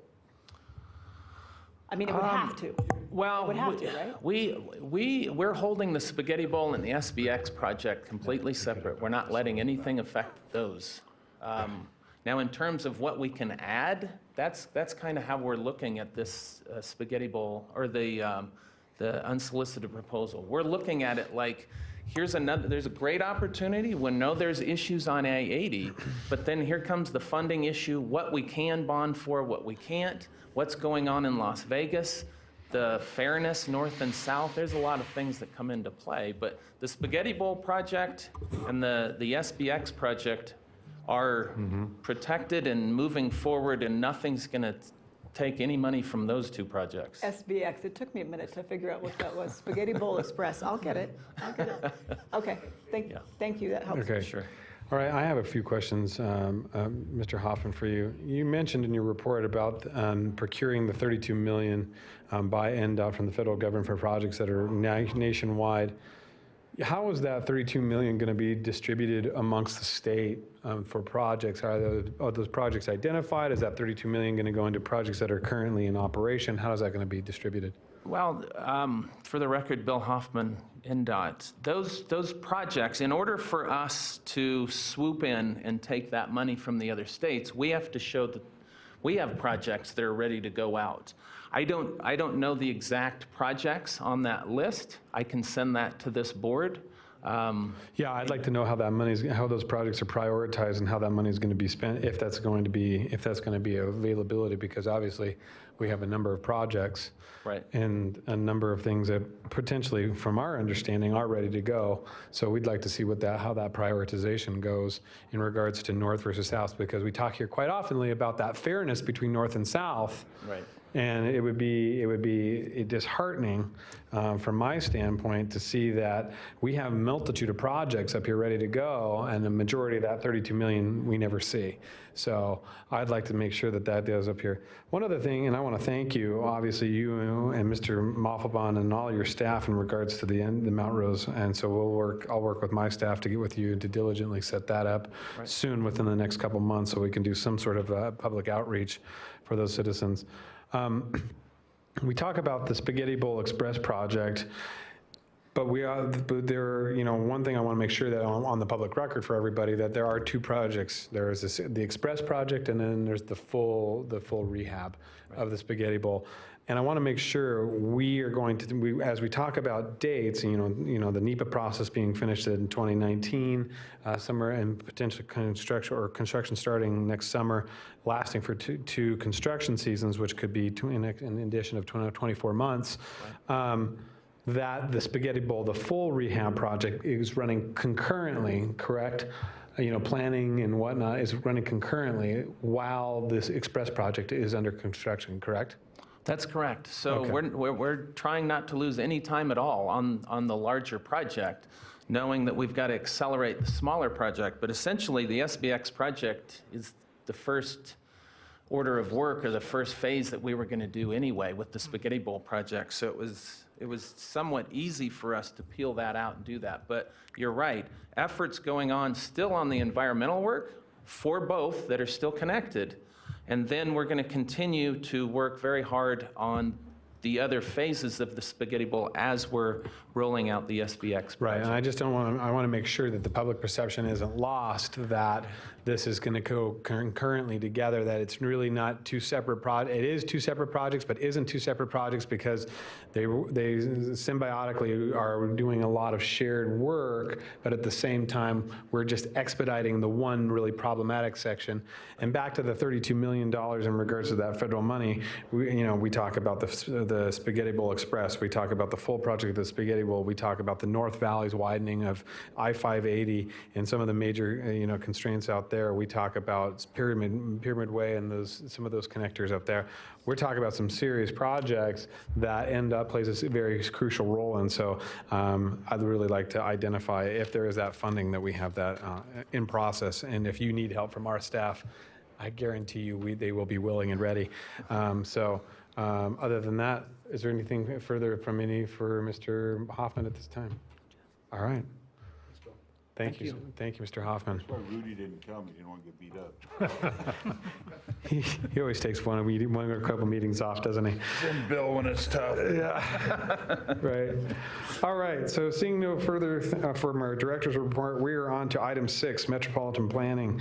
We are on to 6.1, acknowledge receipt and report of the American with Disabilities Act ADA Transition Plan update. Ms. Cummings? Thank you, Amy Cummings, RTC. We wanted to let you know that we have just kicked off our update to the ADA transition plan and let you know where we are with that and our schedule. So the purpose of our plan, of course, is to improve the accessibility of our regional transportation network for all users in our community. We're going to be developing a list of barriers. Of course, that's 4th and Prater there. The current plan that we have that was adopted in 2011 really focused on our regional roads and sidewalk and curb ramp needs on our regional roads.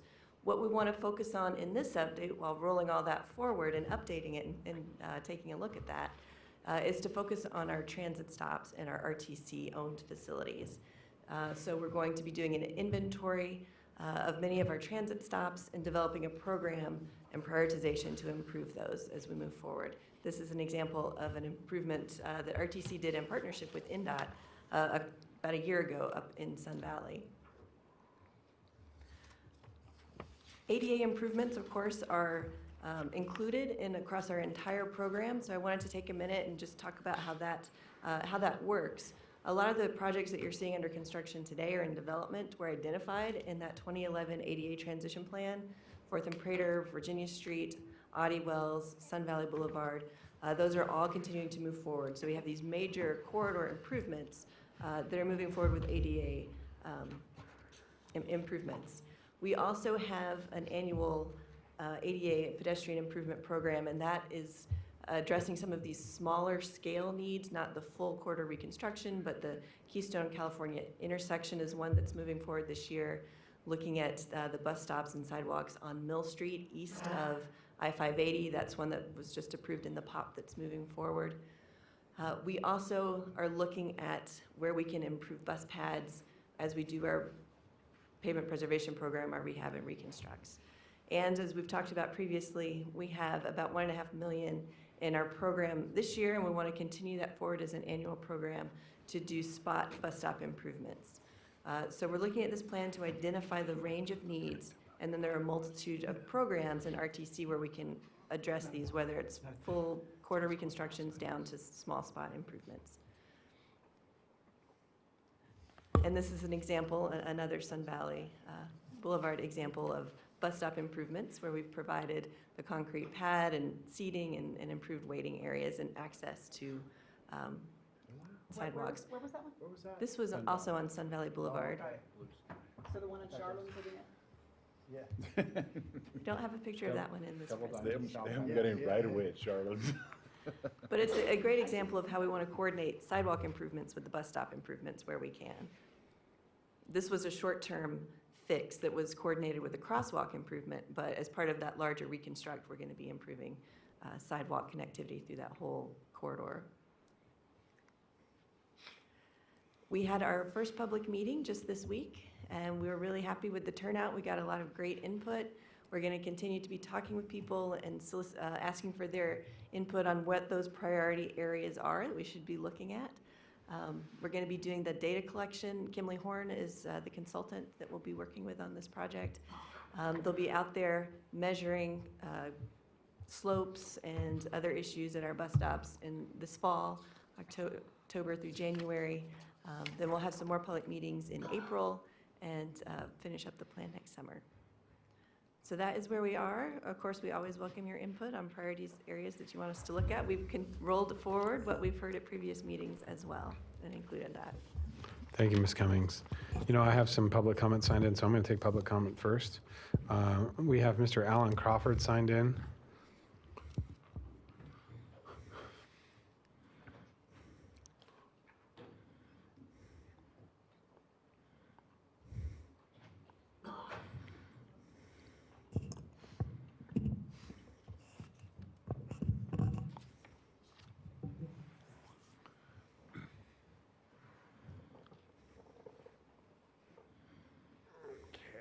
Good deal.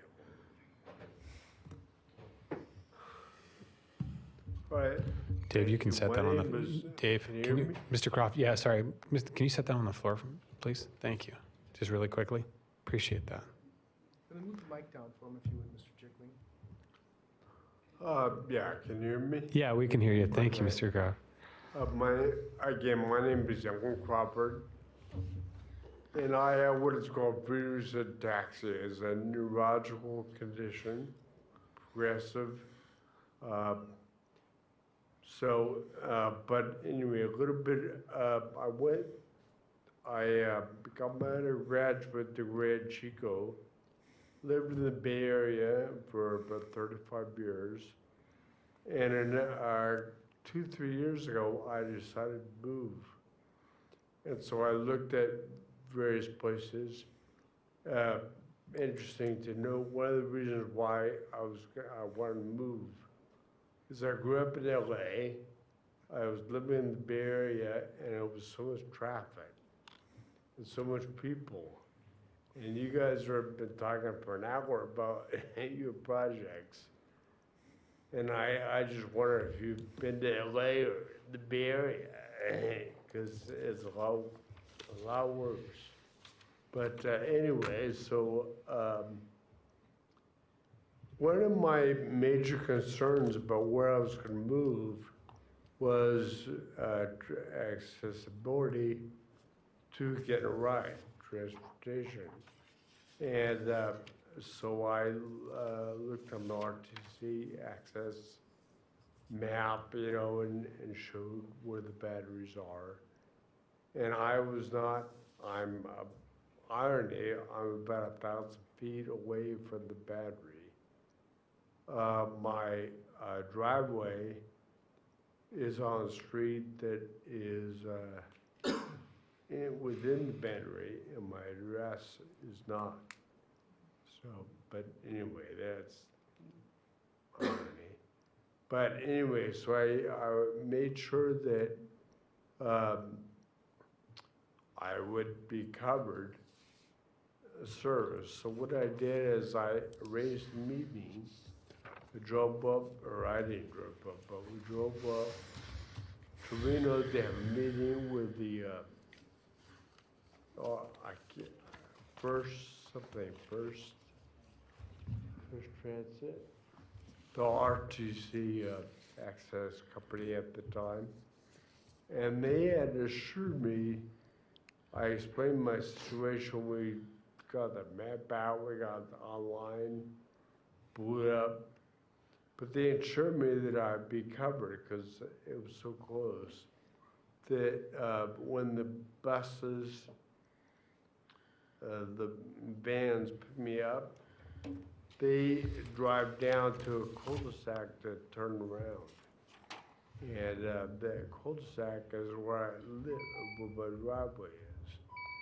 So anyway, so fast forward 2 years, everything was fine. I've been very pleased with the professionalism, with the entire staff, the drivers, my experience has always been good. But 2 years went by. Mr. Crawford? Yeah. Can I ask you to just kind of summate and try to wrap up your comments, please? Oh, yeah. Thank you. They told me I was no longer being covered. They weren't going to live up to their commitment, stand by their commitment that they would pick me up. Okay. So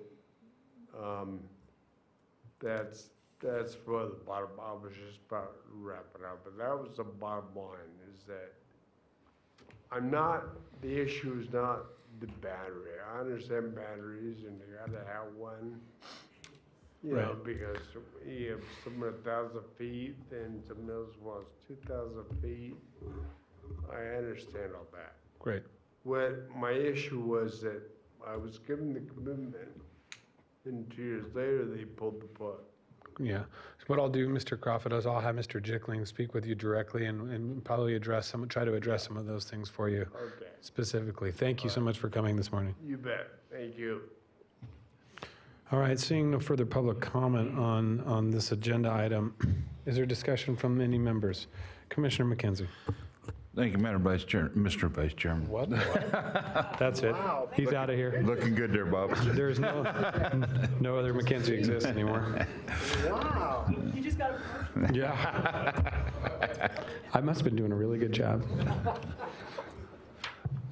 So to the point of the public commenter, I've heard from several people that with the changes in our coverage area that they're no longer covered by the transit, and they're just within a couple thousand feet of being covered. So I'm sure that with the comments that we've got, that staff will be looking at how we can accommodate some of those individuals. But one of my big issues that's come up as we're improving bus stops is, and I know that there's nothing a bus driver can do about it, and there's probably nothing we can do with engineering to do anything about it. But we have a major issue with riders darting from behind a bus, not in a crosswalk, out into traffic. And while the bus driver's sitting there waiting, the riders will get off and run in front of the bus out into traffic. And I don't know if we can put a sweep arm like they have on the school buses to keep kids from doing that, or if there's some way we can harden our bus stops to force them to the crosswalks. But we've had several accidents that have led to death with pedestrians doing this type of movement, and it seems to be becoming more prevalent. The crosswalk is at the back end of the bus, and rather than walk into the crosswalk, they come out that front door and come around the front of the bus and shoot out into traffic, and they don't even look. Half the time, I think that the pedestrians getting off the bus are probably intoxicated. Maybe not opening the front door and forcing people to get off the bus out the rear door of the bus so that they're closer to the crosswalk. They can't hide behind that bus and come out into traffic. But if we can look at that before we have a major another fatality. I know there was a fatality out on Stead Boulevard about a year and a half ago that was a person that jumped out the front of a bus and ran out from in front of it. And I know the guy that was driving the car that hit him, and he still hasn't recovered from that. So, thank you, Commissioner Mackenzie. Commissioner Jordan. Thank you very much. I just want to make sure that we'll follow up on the online application. I think that's a relatively easy fix from what I understand, just to make sure that we get that addressed from the public commenter. You're correct. We have researched into that. John Ponzo with our IT department has looked into that, and we're looking at a new online web form that would be more accessible. Okay, thank you. Great.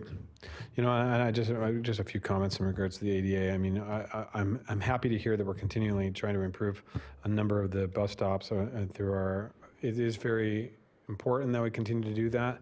You know, we say continuously in this community as we continue to grow as a region and we get more citizens here.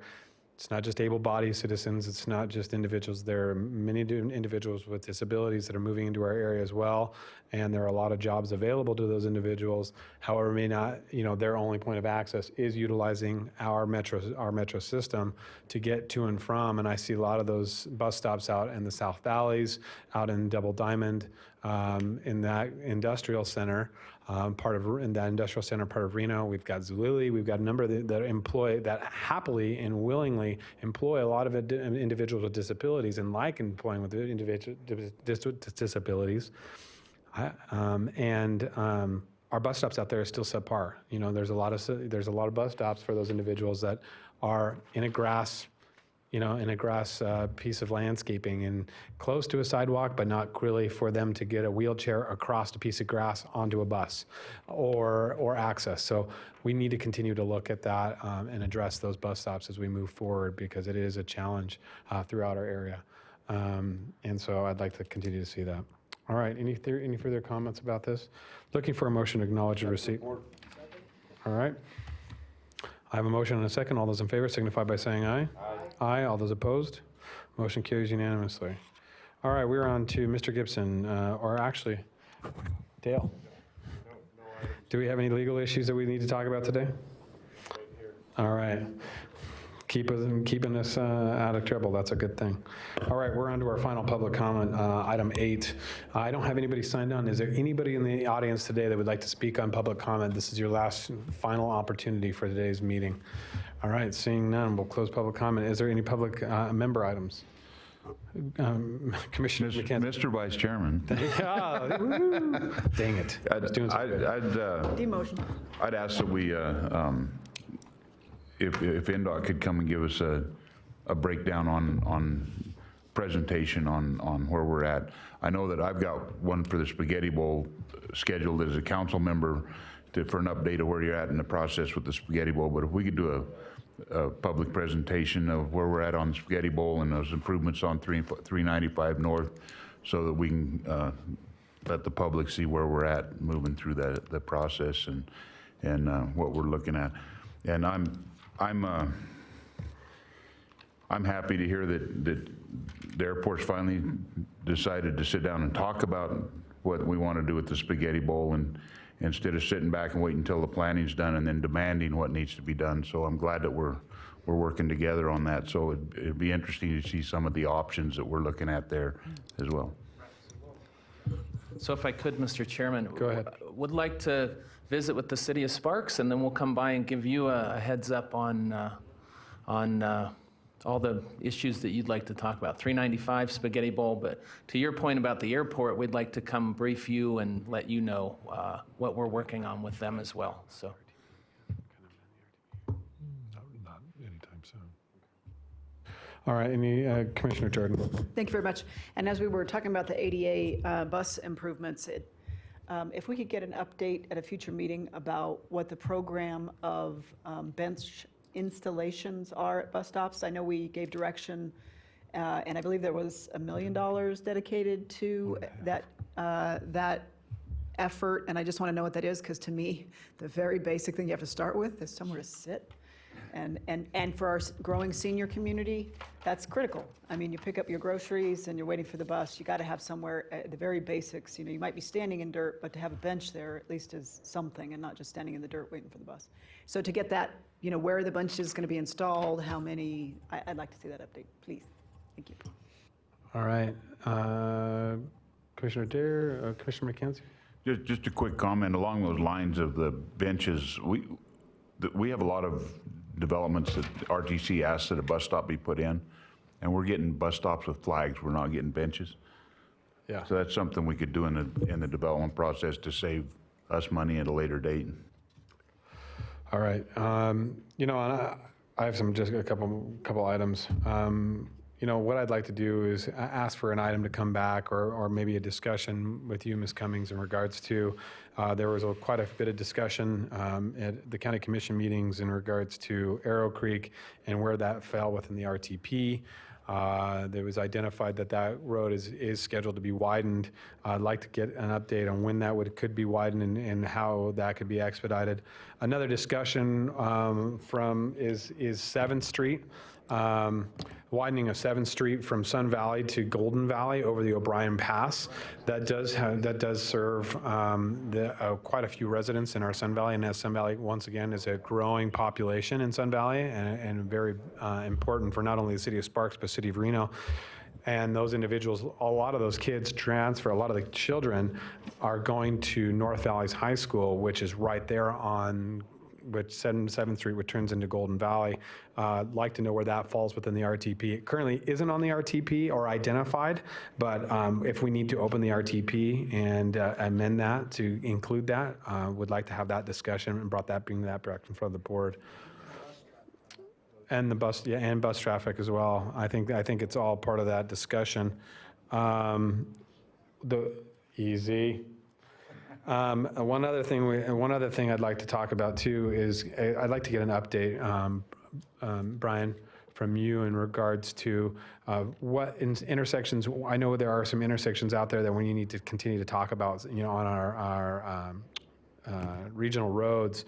Which intersections we have to be, that are going to be signalized? Do we have kind of a schedule of intersections that we're looking at? I know there's some challenge intersections. Currently, one on Double Diamond down in South Meadows is the intersection right there. It's very close to South Meadows Parkway and Double Diamond, but it's right down in front of the hospital there. That in and out is, it's a free-for-all. I don't know if that's something we can talk about in regards to signalizing intersections like that, or if we have a schedule for certain intersections to be scheduled. So I'd like to get an update from you in regards to what those intersections are, if we can identify some. Other than that, I have Commissioner Hartung. Thank you, Mr. Chairman. And on that same note, I believe the warrants have been met for Sunset Springs / Egyptian. And so we've got several developments going on that would utilize that access, and maybe there's some RIF funds that could be applied to that. I think they're like, autumn trails and et cetera. And Mr. Mackenzie, I appreciate that. Thank you for the whisper in my ear. I'll remember that next time you're talking and apply my wisdom to you. If you could just look into that, that would be wonderful. Thank you. All right. Any further member comments at this time? All right. Seeing none, we are adjourned. Thank you very much.